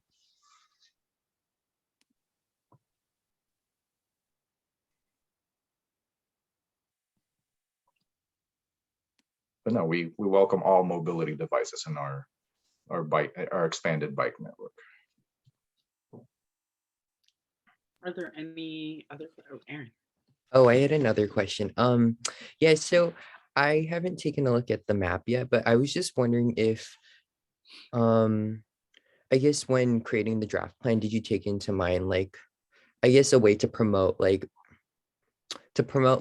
bike ridership to high school students, and like ensuring like that routes that students usually take to get to places like El Camino or South City, if I guess the infrastructure is there for them to ride bikes. Mm-hmm. So a lot of, to be completely honest, like I did not start this effort. Like Natalie was on BPAC and has kind of, you know, worked on it previously, and there was a lot of like actual public engagement opportunities, and then pandemic hit. Then I showed up in town and said we need to do a lot more, so that's why here we are 2 years later. But the intent is to, once we have, you know, more and more facilities that we build and we implement, that we have a, you know, one of the back end tasks for our consultant is to actually create a bike map, and like kind of a living bike map that we can distribute to the schools, because that's the greatest source of ridership for any plan. And if you look at some of like specific schools already have some of those, like there's a school along Mission, right? And there's like bike lanes there, right? So like things like that. So it's making that a lot easier and be accessible. And then and it's actually BPAC has also worked with Tamika on, you know, encouraging bike ridership in schools. And then like we were planning like a few events to, you know, figure out a program to distribute free bikes, and kind of grow that bicycle riding population. So yeah, definitely. So like the end task is to kind of make sure that's easily accessible to schools, especially, so that they can be our bike riders. And Chris, can I just jump in and add one item? I was just thinking about some of the data collection and some of the, you know, the initial process. And one of the destinations that the plan looks at specifically are, you know, some of the important destinations for cyclists. Schools is included on that list for sure. The plan looks at community centers, schools, parks, libraries, commercial centers like downtown. So schools is definitely a high priority on the list in terms of an important destination in the city. And also, when we were considering the plan, one of the things we made sure to consider was to look at the plan holistically, meaning if you have a route, how easy is it for a person to ride that route? For example, is it a route for a person who's got a lot of experience, or is it a route that's safe for children and their parents to ride? So as we set up this map and we set up the plan, the discussion was around setting up information within the plan where anything that's being built that's new would have that information, so that you can look on our roadmap and get a good idea of how easy it is to traverse that part of the city, you know, with what we are building out.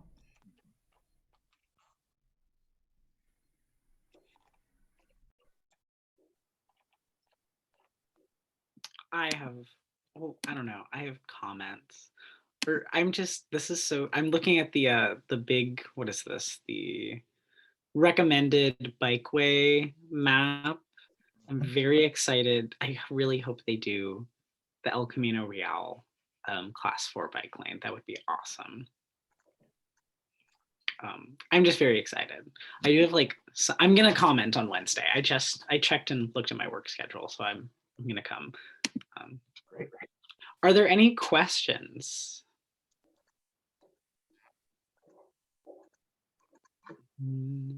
Really?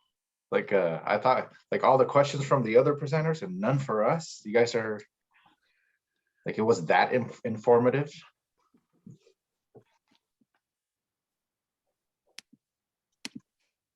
I have a question, though I know the answer to it.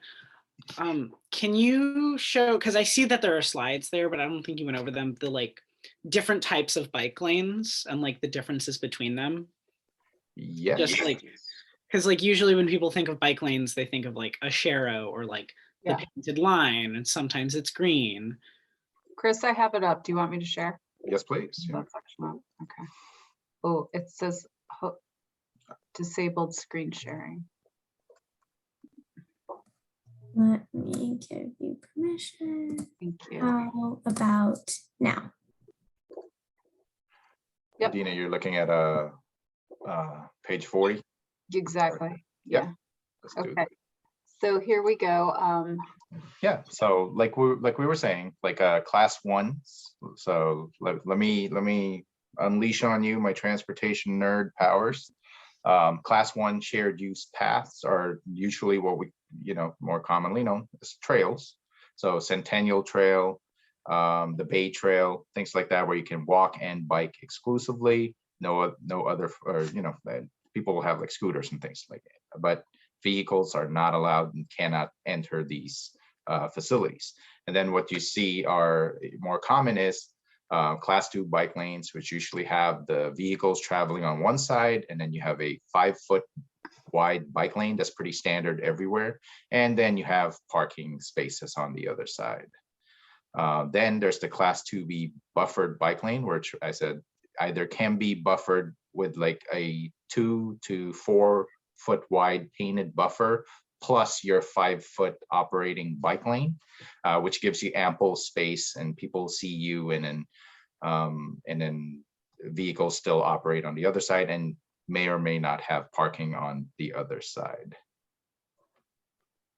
And from there, then we have things we call the bike routes, which is class 3, and you only have the sharrows, which is, you'll see these on a lot of streets.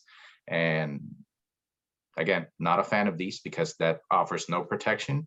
When you have, and you basically operate your bike in the vehicle lane, there's parking more frequently. There's a lot of starts and stops, double parking. So a bike that's coming behind a vehicle that's double parked would have to swerve further into the other lane, thus increasing the risk for any type of collision. And then you have these class 3B bicycle boulevards, which are really, it's more residential streets. If that a city will then sign as a bicycle boulevard, forcing bicycle traffic to travel onto here and hopefully connecting to a more secured bicycle facility at the end of these streets. These are very low volume streets, and you often do not have to stripe a bike lane in these. And then the best part of any kind of like active transportation plan, you'll see a lot of these is a class 4 separated bikeway. Either, if cities and places have enough room, they'll do 2 directions at the same time, but they're generally protected away from the other vehicles, either by, like in this example, it's sidewalk and bike racks, and then the bikeway. That is the most secure because you have actual infrastructure separating you from the vehicles that travel along the same road. So yeah, so those are our classes of bike facilities. Thank you. Mm-hmm. Are there any other or final questions for any of our guests? Comments? Maybe you've been inspired to get a bike tonight or to ride somewhere. Hopefully, if none of the youth commission is inspired to ride a bike after we build all this, then why did we do this at all? All right. Since there are no. Sharon. It's not a question. It's just like, this is a great opportunity because both Adina and Chris are awesome planners. And I just thought maybe you guys would want to say a few words about the pathway to becoming a planner, because I think some of these folks might be interested in planning as a career. Just not like a whole big thing, but just maybe a little bit about why you like being a planner or why you don't like being a planner, something like that. Sure, I'll start. The very brief background on me is that I actually started working in an internship with the Parsons Corporation. They're a major corporation as a 17-year-old, and then kept doing that as I figured out what I wanted to do as a civil engineering intern. Then as time went on, graduated from high school, went to community college because I wasn't sure. And then went through community college and then realized engineering's not for me because I don't want to do that much math. And then so ended up actually looking into transportation planning, which marries kind of like if you have any kind of writing ability or like writing, and looking at infrastructure, then that's kind of like a pathway. College was more actually economics and urban studies. That's how I kind of got into more planning. But my specialty was transportation as always. So kind of carried that on to a master's program in the Mineta Transportation Institute in Transportation Management. And then here I am, the greatest transportation planner the city has ever seen. True. And also the first. So,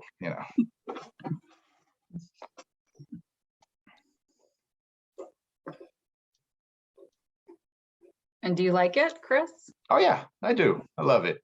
I don't have to do math every day. Not to knock anyone who likes math. There's that. It's tough. There's a lot of you get used to writing a lot. There's you actually, as a planner, especially when you're doing environmental documents, you get to play lawyer too. So it's kind of like that kind of nerdy intersection of like multiple disciplines. So if you folks are in college, take a technical writing class. That's one of the best things, because Adina doesn't edit my writing because it's top notch. Do you guys find that planning is something that's like, I guess, interdisciplinary, or is it like, do you have to focus on like bike planning, or like is it just like general like urban planning, I guess? General urban planning, if you're is a great way to go. And then there's always opportunities to specialize in bike planning or environmental planning or affordable housing. I think for one of the things that I really like about my job and Chris's job and our job in South San Francisco is that we are able to do a little bit of everything. We're definitely generalists here, and I think that is a really, really nice part of this job. There are some jobs in planning where you definitely just do one thing. I think that's more like probably on the consulting side, like folks who would work for like a transportation consulting firm, maybe they would just work on bike plans or transportation infrastructure plans. But working for a city like we do, we really get to do everything. And that's why I like this job. I've been here for 7 years and I'm never bored. And I really like the fact that I can help somebody, who's trying to build a new deck on their single family home. But I'm also working on, millions of square feet of new commercial development like the same day, and a bike plan and new affordable housing. So it's never boring. It's always challenging. Commissioner Hua asked, do most planners work in the government, or is it a mix between government or private practice? And does that change your scope of work? Yeah, yes, mostly like there's a lot of, it depends where you go. So like I myself worked for consultants before, preparing environmental documents, and that allowed me to go into like the city of San Francisco, where I worked for the planning department there, doing environmental review. So there's a lot of consultants that work for municipalities like ours. We rely on our consultants very often in their private sector, and then they help us get the job done. And then I guess at least my journey has been that it's more of like, if you think of more of the front lines are the municipalities in planners in government, because they have to basically deliver these projects to get approved at like planning commission or city council, versus consultants that are mainly responsible for one segment of that, project, like environmental review or some technical analysis. So, it's a mix, but the best advice I could give is like get an internship in a municipality to do planning, because that's really, it gives you, like, at least I had interns that in San Francisco that, wanted to get a taste of like things that we do. And, it was a lot easier to do it there versus interning at a corporation, private sector. It's really just this one, like, one focused view of a task rather than, quite a few.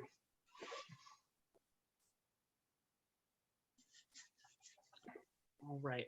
Are there any final questions? If not, thank all three of you for coming. This was great. And I encourage all youth or any youth commissioners interested to go to the BPAC meeting on Wednesday. I will go. Thank you. This was great. And thank you for showing us the bike plan before anyone else. This was a great inside scoop. Yeah. Let's just convince Natalie that it never happened, and then I can make that same announcement on Wednesday to BPAC. I found nothing. We were never here. How about that? All right. We'll strike it from the minutes. Actually, no, I'll need that for the public record that we actually workshopped it with other commissions. So let's do that. We'll be fine. Thank you. Thank you so much. All right. We'll see some of you on Wednesday. Bye. Good night. All right, moving on to our 9th agenda item, the update on the Youth Poet in Residency with Marty. Thank you so much for waiting. I'm here. No worries. Thanks for having me. My name is Marty Pignol. I'm the Youth Services Librarian at the South San Francisco Public Library, and I'm reporting on the updates for the Youth Poet in Residence program that is in conjunction with City Fellows, Parks and Rec, and you all, the Youth Commission. Thanks for having me. So real quick, if you need a refresher on what the program is, what are the details about it, I just sent a message in the chat to the team page. Again, we're looking for one person to be the poet in residence. They must be in high school, they must go to school or live in South San Francisco, and they will serve a 1-year term. And they will provide poetry, original works of poetry at 4 events. We're talking library workshops, youth and government. They will be at the art show on the 29th. If you don't know about the art show, check out the art show. And that's where we will announce the winner. So right now we extended the submissions. They closed on the 31st. I formatted them and I sent them out to the judges. The judges include the San Mateo Poet Laureate, Eileen Casanetto, a teacher, a member of the Arts Commission, and 3 youth commissioners. Thank you all for helping out being judges, especially Melissa, who cranked it out and just sent it right back to us. Thank you. Really appreciate that. The deadline we'll get all that stuff hopefully Friday, which means I will know the winner by Friday or maybe Monday. I will contact them and we'll coordinate this whole event at the Youth Art Show. Ursi Santos, who is coordinating everything, we spoke and we talked about the logistics. It'll happen at the MSB in the atrium on the first day. That is the Friday, somewhere around 6:30. We're gonna have the winner and 2 other poets recite some poetry, and it's gonna be like 30 minutes of the art show. But they also want to showcase the poetry and put it in the display in the atrium, which I think is fantastic. Very excited about it. Sharon, we could talk about that later. It's so this is one part of it, right? It's the submission part to get our youth poet in residence. That's like the formality part. Like the part that happens is the impact that we make in the community, right? With these engagements, where will this person be? How will we elevate their voice? How will we showcase it? I think that's the thing to focus on. This is a pilot program, and I'm excited to see what we can do in the years coming forward. So let me see, midway through submissions. yeah, that's a lot of what we're going to do. The library will also be making a write-up about it, and then we will be showcasing the art on our page. And years moving forward, we will be creating an anthology. I will say this was fun. I got an email from Assembly Member Philip Ting, District 19, which includes San Francisco, Colma, Daly City, and South San Francisco. And they pitched our stuff too. They loved the program and they wanted to share about it. When Eileen Casaneto, the Youth Poet Laureate, or the South San Francisco, San Mateo Poet Laureate, had a program. We did it for World Poetry Day. We had a bunch of youth that attended who recited their original poems. And Eileen constantly asked them, what are you looking for in your community? What are you looking for in terms of art? And they said, we want events like this. We want workshops. We want a place to meet and gather. And hopefully with our poet in residence, we will provide that within our community. So we're very excited about it. Does anybody have any questions for me? I'm short and sweet, get to the point. If anybody has any questions or wants to talk about what it looks like in the future, I'm happy to answer that.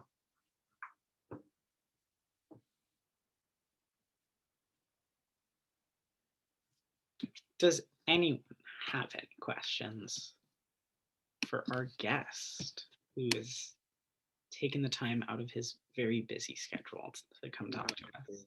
It's not, yeah. Well, if there aren't any, you all should know how to reach Marty. If not, we will send you his email. I'm excited. I'm very excited for the. I'm really excited about it too. I mean, I read some of the entries and they're impressive. I was really moved. Actually, the World Poetry program we had with Eileen Casaneto was probably one of the best programs I think I've ever been a part of. That was some next level art, and I just was a big fan of it. I put my email in there, my last name Piñol at plsinfo.org. If you have any thoughts about library programs, services for youth, what we should be doing, always happy to hear that. So please feel free to call the library or email me. Right. Thank you, Marty. My pleasure. I'm going to get out of here. You guys all have a great night. You have a nice night too. All right. Now on to agenda item 10, our last vaguely beefy, not even beefy, it's just a discussion. Youth Town Hall. So at our last meeting or so, Youth and Government Day isn't happening. So to supplement that, we were going to do a youth town hall sometime close to the end of the school year. The Civic Engagement Subcommittee recently met and talked about it and had a very recently, and by recently, I mean an hour before this meeting, which is fine, before the meeting, we met and then we went over everything and talked about it. And brainstormed, and what we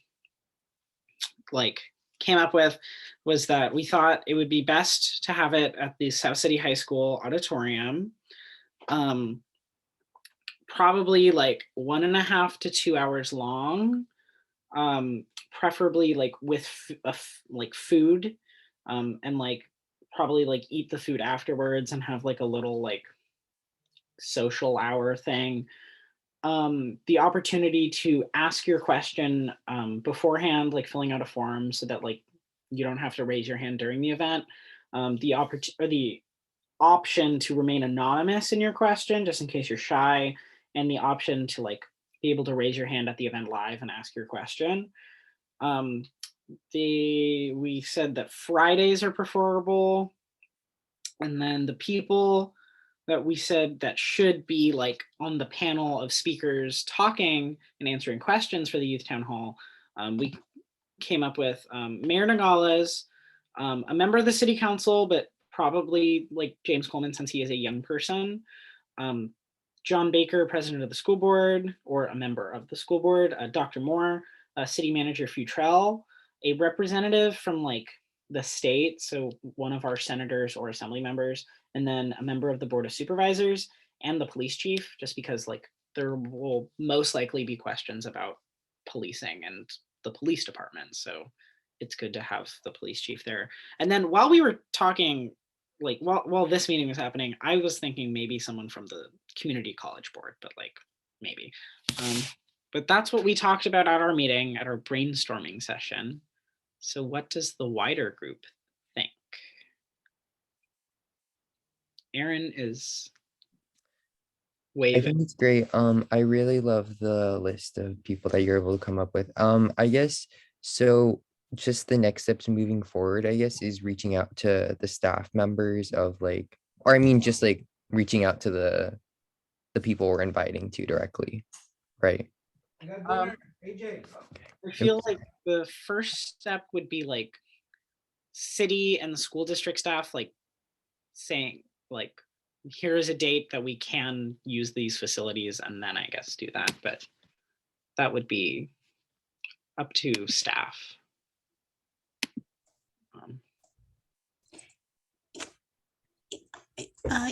Ethan or Chair Mizzy, I would say there's probably a interim. The next step might be to write this up in a proposal fashion, and get Mike, the city manager's approval. I don't think there's a big budget here other than a little bit of food. I mean, so it's not really a budget item.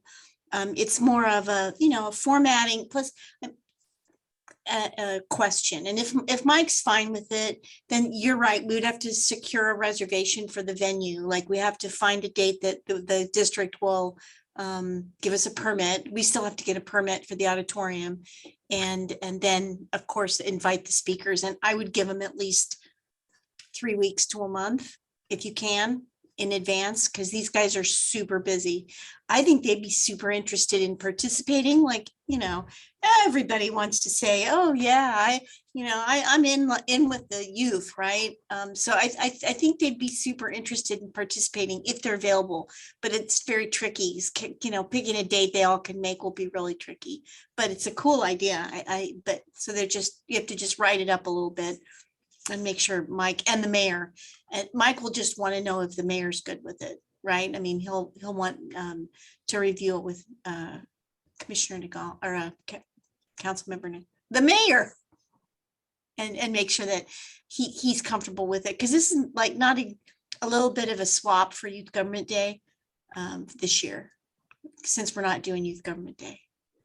And that's kind of the mayor's thing. So he'll want to endorse it, I'm sure. Okay. And then you think like I should write the proposal and give it to Tamiko to like give it to you / Mike, or even just jot down, your ideas and your goals and who you think the speaker should be, and we'll put it together in a little bit of a proposal. Nothing too fancy, just something, concrete in writing. Sounds good. Yeah, is there any other input from the group on like who you want to be there? Like if there is to be food, what type? Or like,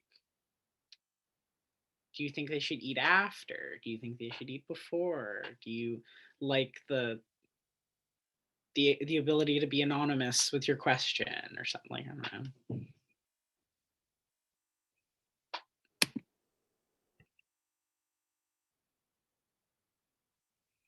Well, I was gonna say maybe we could just put it on a doc, like a Google Doc, and like kind of go into details. So if we have like the general agenda in front of us, then we can start making adjustments, because it's kind of hard to just visualize it off the get-go.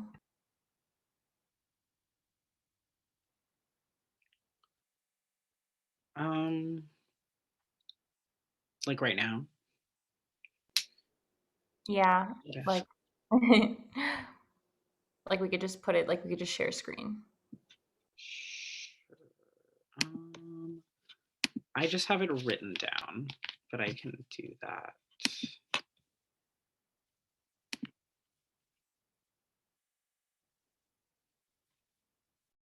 Could I have share screen ability? Okay. I need to make a new Google Doc. Okay. There. Okay. Why is it?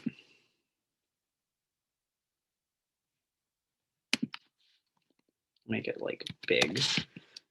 Okay, so at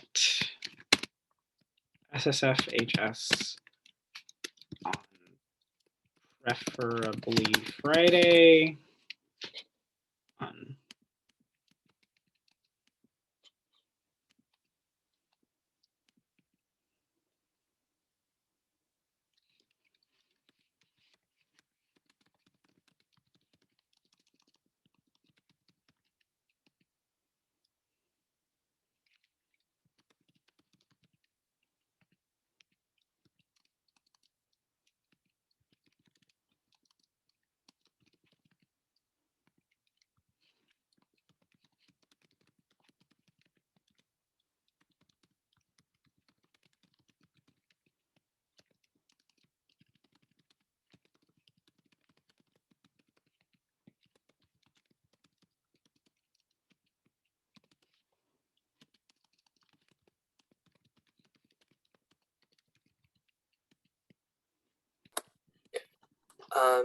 Is it possible for the district to send out an email, like maybe like a survey through like a Google Doc or a Google form? for And then, what? and then like to have like, I guess students like choose who they want to hear as speakers. So like they have selection and like they'll like have interest rather than like us like selecting it. I mean, Or just we could do that. That would probably just take much longer since we only have like 2 months left with the school year. And like we need to do it like probably a month ahead of time. We could probably do that maybe next school year, but I think we all can kind of just choose, you know, because I think we all kind of have like enough varied like interests and opinions.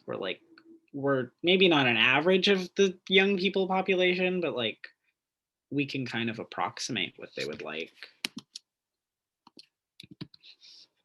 if that makes sense.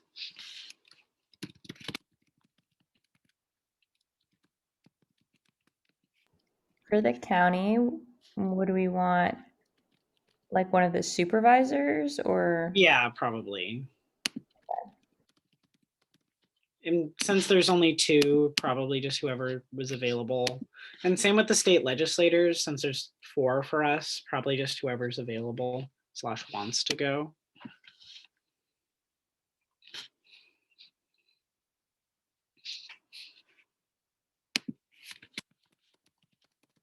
But do we all like the list of people talking? Or like, we don't necessarily need state or county or college board people, but. It might be a little bit long because wouldn't we want to also have like activities? I mean, we could, it's up to us since we're kind of proposing this event. Like, what do you have in mind? Oh, I agree with Monique. I feel like, especially for a 2-hour discussion, I feel like, I don't know, maybe capping it at 4 or 5 people. Or Okay. like, I feel like even 5 is a little bit much because, yeah, I feel like it'd be not a waste of time, but like, I don't know, you don't want to invite all of these people for them to only like speak like 2 times. Okay. So who do we all think or like? I think what we could want to cut is like maybe the focus should be on the mayor, and so he'll kind of have like he'll be like the main like keynote kind of speaker, and then it seems like maybe like one of us could introduce everyone else like with a little bit of bio, and then it could kind of be like a panel, like where people can prepare questions ahead of time, or they can talk about specific things. Like we could even prepare questions that we think might be provoking and then hear the different opinions relating back to youth. But it's up to you guys. We could just do 3 speakers. We could do the mayor, the school board Like, we president. don't like need 2 city council people if we're gonna cut someone. Okay. And like, yeah, James is a young person who, but like the mayor kind of takes precedent. And like, we don't necessarily, okay, we don't like need community college person, even though that's important. And I go to community college, but like, who do we not want? Or do we think? I think just cut down one member from the school board. Okay, well, because there is. And I think that gets you down to 5, especially because like, I think like, especially given just like the schedules of like the state legislators and county supervisors, I feel like you only get one or the other. So who did we want to get rid of? I think just one of the school board members. There is only one. Or isn't there Dr. Wait, Yeah, she's the superintendent. What's the difference? Sorry. She's like the city manager, but for the school district, I guess. You need both. I mean, we don't, I guess. Yeah, I feel like, I don't know, probably Dr. Moore is more so working with, I guess, more like the logistical running of the schools. So maybe like. So do you think we need the city manager or Dr. Moore at all? I don't think we need either. I mean, it'd be nice to have them there so they can meet everyone. It'd be nice to kind of have someone from each, department if this is replacing Youth and Government Day, right? I mean, it is, but this would be like a one-night event for like an hour and a half. Okay.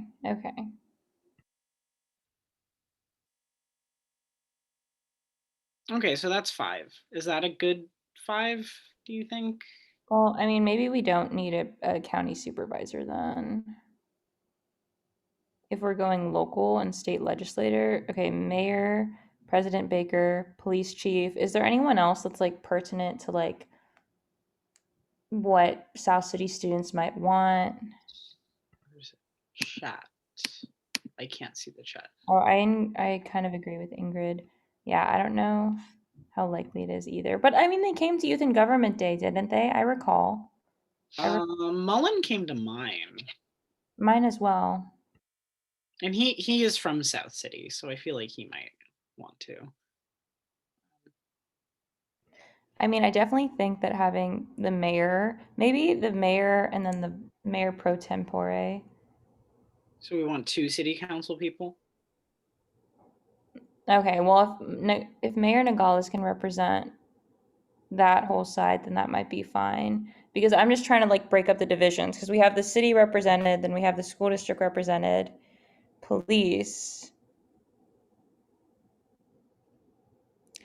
Do you think it would be helpful?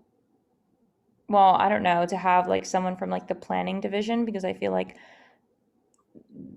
that's kind of youth related. We talked at the meeting about having people from like Parks and Rec or the library talk, but then we kind of determined that like we should be like more broad with like just city, because like if you go into specifics, then like it just gets too specific, I guess. Maybe we could just invite them and they can have booths of like information, like ways to volunteer at parks, flyers, for anyone that wants. I mean, that could definitely be a part of, we kind of talked about like at the after party with like the food, there could be little booths with people to talk to, but for like the actual event, like in the auditorium, we don't think it would work out that well. Yeah, definitely for after.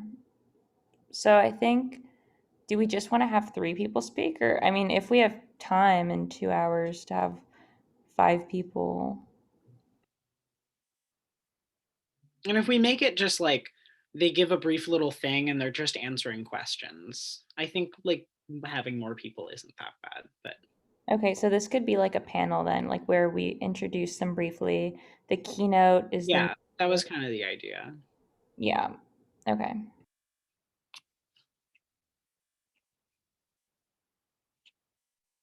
Does anyone else have any thoughts?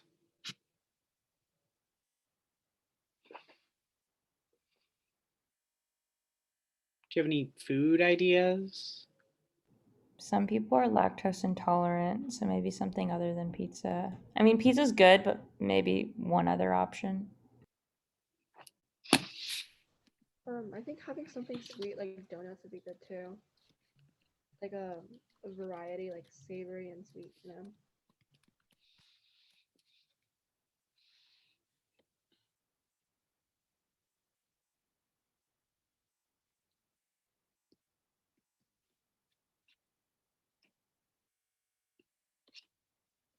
Okay. Oh, there's a chat. I'm a big advocate for having boba there. Thank you, Megan. That was my idea. Or like, I love boba. Okay. Do we think 1.5 to 2 hours is too long? No. Okay. Are there any more thoughts on this? Oh, there's another chat. You can sell it for $6 TBH. Thank you. Okay. I think that it's fine. Like as long as we have like a confirmed like list of speakers that we want to, and I feel like we have a good idea of who we want to invite, I think we could talk about the food ideas and like everything else. Like, okay. So we do can we, relegate that to the are we satisfied with this list of people? Okay. Aaron is nodding. Melissa is nodding. Okay. Sounds good. I'm going to stop sharing. Okay. So if there are no more comments, we will write a proposal for this and probably talk about it at our next meeting. Okay. Are there any final comments? Sorry. No. Okay, next agenda item, items from staff. So I have 4 items. The first one is a follow-up on Arbor Day. So that is taking place from 9 to 12 p.m. on April 23rd. I believe it's a Saturday. Sharon, please correct me if I think it is a Saturday. This is open for everyone to attend. I will send you all the program flyer when I send out the BPAC information. This is being hosted by Parks and Rec, as well as Improving Public Places Committee. And this is to honor Earth Day and Arbor Day by volunteering and planting trees that will be at Sister Cities Linear Park. And these are trees that are beneficial to our local ecosystem. You do have to RSVP through the Parks and Volunteer ssf.net email. And again, that'll be listed in the flyer that I will send out after today's meeting. The second one is the master plans update. There's lots going on there, as you saw with childcare, who is nearing completion. Public art has just started. Orange Park is also nearing completion. Centennial Way is also nearing completion. I will also default to Sharon if there's anything to add. There's a lot of content in there. It might be better if we sparse it over at the next couple of meetings, just because it's important information. And then the third thing is there was an inquiry about touring some construction sites. So if you guys want to look at the LPR Library Park Recreation site, we could coordinate a tour with staff, and I could send out a poll with days and times of availability that works best between Monday and Friday if there's interest there. And then the last thing is just to reference the attachment with this week's email talking about the Cultural Arts Commission Youth Art Scholarship. That is 3 scholarships up to $3,000. And I can resend that flyer as well after today's meeting. And that's all I have. Sharon, anything to add? Just thank you, Tamiko. The one thing you mentioned with respect to, I think, Ethan, you asked me about a tour of the site, the LPR. When we say LPR, we mean Library Park and Rec site. And if anybody's interested, we can make that happen, but can you let me know? If whoever's interested, let me know so we know how many people would be in a group. And it would have to be on an afternoon after 3:30, which we can get in there after the workers leave the site. It's safer. It's not an active work site. So again, if you're available on a weekday after 3:30 and you're interested, let me know. And then Tamiko, I'm not sure, did you talk about the swimming pool? So they're on Saturday at the Fernicki's building between 9 and noon. while, what else is happening? Oh, the Easter event is happening also on this Saturday, the extravaganza thing. Anyway, we're going to be doing an open house for if people want to give input on the new swimming pool. And this is not your only chance. There'll be plenty of other chances, but it's a great opportunity because the architect will be there. Well, like 3 or 4 architects and a bunch of staff. And we'll have stations and we'll be able to, you know, there's different categories of input, like the site, the pool itself, how big is the pool, what amenities, how many how many showers in the locker room, all kinds of things that you guys might be interested in. You can give input on. So again, Fernicke's building Saturday 9 to noon. And let me know if you're interested in touring the site, LPR site. Okay.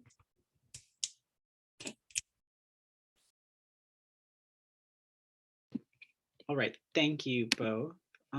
Next item was item from commission.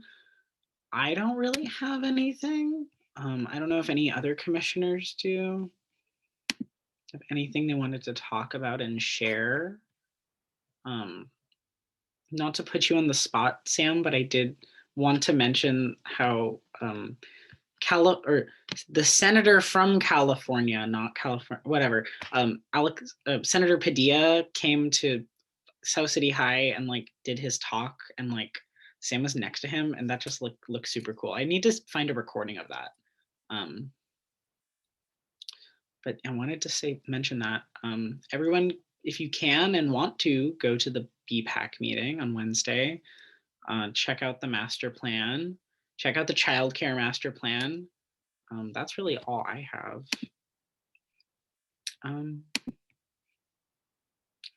If there's nothing from anyone, we can just adjourn the meeting. Sorry, this one was a long one. I adjourn the meeting. All right. Thank you, everyone. See you.